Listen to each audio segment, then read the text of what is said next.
ஜனவரி மாதம் 31ஆம் நாள் இன்று திரு அவையும் சலேசிய அவையும் டொன்போஸ்கோ திருவிழாவை சிறப்பாக கொண்டாடி வருகின்றது. கடந்த ஒரு மாத காலமாக டொன்போஸ்கோவோடு ஒரு பயணம் என்கிற நிகழ்ச்சியிலே கலந்து கொண்டிருக்கிற உங்கள் அனைவருக்கும் டொன்போஸ்கோ திருவிழா நாம வாழ்த்துக்களை தெரிவித்துக் கொள்ளுகின்றேன். டொன்போஸ்கோ ஒரு மாபெரும் புனிதர், சமீப காலத்திலே வாழ்ந்த புனிதர். 1815 ஆண்டு இத்தாலியிலே அவர் பிறந்தார். 72 ஆண்டு காலமே இந்த உலகத்திலே வாழ்ந்தார். ஆனால் இத்தகைய வாழ்க்கையிலே ஒரு ஆன்மீகத்தை அவர் மேற்கொண்டார். பல்வேறு பணிகளை அவர் செய்து வந்தாலும் இளைஞர்களுக்கு, தன்னோடு இருந்த மாணவர்களுக்கு ஆன்மீகத்தை அவர் பயிற்றுவித்தார். ஆகவேதான் அவரை ஒரு ஆன்மீகவாதி என்று கூட நாம் அழைக்கலாம். 1934 ஆண்டு டொன்போஸ்கோ புனித நிலைக்கு உயர்த்தப்பட்டார். அந்த காலகட்டத்திலே ஒரு குழுவானது அமைக்கப்பட்டது. டொன்போஸ்கோவுடைய வாழ்க்கை வரலாற்றை அவர்கள் புரட்டி பார்த்தார்கள்.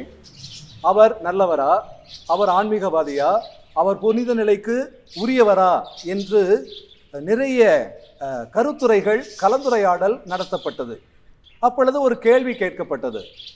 இவர் பல மணி நேரம் ஜெபிக்கவில்லையே, இவர் எப்படி ஒரு ஆன்மீகவாதியாக இருக்க முடியும், இவரை எப்படி நாம் புனிதராக தேர்ந்தெடுக்க முடியும் என்று கேள்வி கேட்கப்பட்டது. அந்த குழுவிற்கெல்லாம் தலைவராக இருந்த திருத்தந்தை 11ஆம் பத்திநாதர் எல்லாவற்றையும் அறிந்து கொண்டு, புரிந்து கொண்டு, டொன்போஸ்கோவை பற்றி அதிகமாக தெரிந்து கொண்டு இறுதியாக அவர் சொன்னது இதுதான்: டொன்போஸ்கோ எப்பொழுது ஜெபிக்கவில்லை என்று நீங்கள் சொல்லுங்கள், அவர் எப்பொழுது ஜெபித்தார் என்று நான் உங்களுக்கு சொல்லுகிறேன் என்று. ஆம், உண்மைதான். டொன்போஸ்கோ பல மணி நேரம் கோவிலிலே அமர்ந்து ஜெபிக்கவில்லை, பல மணி நேரம் அருட்சாதனங்களை கொண்டாடி நேரத்தை செலவழிக்கவில்லை. மாறாக தன்னுடைய வாழ்க்கையிலே ஒவ்வொரு நொடி பொழுதும் இறைவனோடு நெருக்கமான ஒரு உறவை கொண்டிருந்தார். இறைவனது பிரதிநிதியாகவே அவர் வாழ்ந்தார். அதுவும் குறிப்பாக இளைஞர்களுக்கு, அனாதைகளுக்கு, கைவிடப்பட்டவர்களுக்கு, யாரும் இல்லாதவர்களுக்கு, வீட்டை விட்டு ஓடி வந்தவர்களுக்கு, இப்படியான இளைஞர்களெல்லாம் ஒருங்கிணைத்து அவர்களுக்கு வாழ்க்கையை கற்றுக் கொடுத்தார், படிப்பை கற்றுக் கொடுத்தார், வேலைவாய்ப்பை பெற்றுத்தந்தார். எல்லாவற்றுக்கும் மேலாக புனித நிலைக்கு அவர்களை உருவாக்கினார். அப்படிப்பட்டவர்களிலே ஒருவர்தான் புனித டொமினிக் சாவியோ. தன்னுடைய 15 வயதிலே அவர் புனிதராக உயர்த்தப்பட்டார். மிக்கி மகோனே இன்னொரு மாணவர், பிரான்சிஸ் பெசுக்கோ இன்னொருவர். சலேசிய சகோதரராகவே தன்னுடைய வாழ்வு முழுவதும் வாழ்ந்து புனித நிலைக்கு உயர்த்தப்பட்டவர்தான் ஆர்த்திமெதே சாத்தி. சில வருடங்களுக்கு முன்பாக புனிதராக உயர்த்தப்பட்டார். இப்படியாக ஆன்மீக வாழ்க்கையை இளைஞர்களுக்கு, குறிப்பாக மாணவர்களுக்கு கொடுத்தவர்தான் புனித ஜான் போஸ்கோ. அவருடைய விழாவை நாம் இன்று சிறப்பிக்கின்றோம். கடந்த ஒரு மாத காலமாக டொன்போஸ்கோவினுடைய பண்புகளை, அவருடைய வாழ்க்கை வரலாற்றை, அவருடைய பணிகளை செய்து வருகின்ற விதங்களை நாம் சலேசியர்கள் வாயிலாக, மற்ற சலேசிய சபையில் இருக்கின்ற நபர்கள் வாயிலாக நாம் அறிந்து கொண்டிருக்கிறோம். இன்று உலகிலே 130 நாடுகளிலே சலேசியர்கள் பணி செய்து கொண்டிருக்கிறார்கள். ஏறக்குறைய 14,000 சலேசியர்கள் பணி செய்து கொண்டிருக்கிறார்கள். சலேசியர்கள் இவ்வளவு பேர், சலேசிய அருட்சகோதரிகள் 13,000 பேர், சலேசிய உடன் உழைப்பாளர்கள் 40,000 50,000 பேர், சலேசிய முன்னாள் மாணவர்கள் லட்சத்துக்கு மேலாக இந்த உலகத்திலே வாழ்ந்து கொண்டிருக்கிறார்கள். இன்னும் சலேசிய சபையிலே கிளை சபைகளாக SMA என்று, VDB என்று, CDB என்று பல்வேறு கிளை சபைகள் வாயிலாக எண்ணற்ற மனிதர்கள் டொன்போஸ்கோவினுடைய நாமத்தை இன்று உலகத்திலே பிரகடனப்படுத்திக் கொண்டிருக்கிறார்கள். அன்பார்ந்தவர்களே, டொன்போஸ்கோ ஒரு மாபெரும் புனிதராக விளங்கியவர். அவருடைய வாழ்க்கையை இவ்வளவு பேர் நாங்கள் பின்பற்றி வருகிறோம்.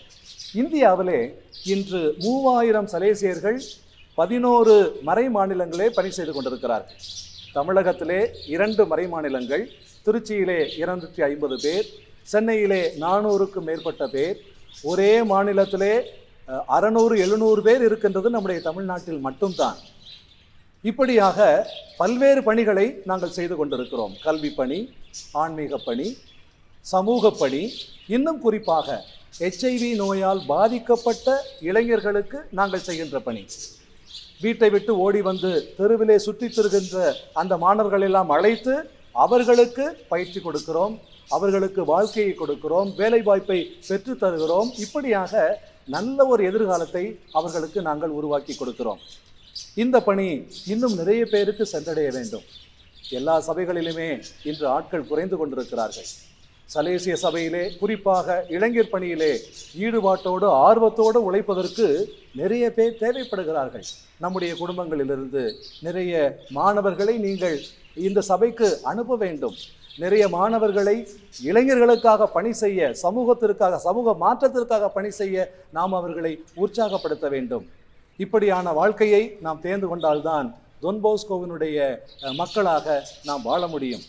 டொன் போஸ்கோவினுடைய ஆன்மீகத்தை இன்னும் அதிகமான பேர் புரிந்து கொண்டு ஏற்றுக்கொண்டு வழி நடக்க நாமும் முயற்சிகளை எடுக்க வேண்டும்.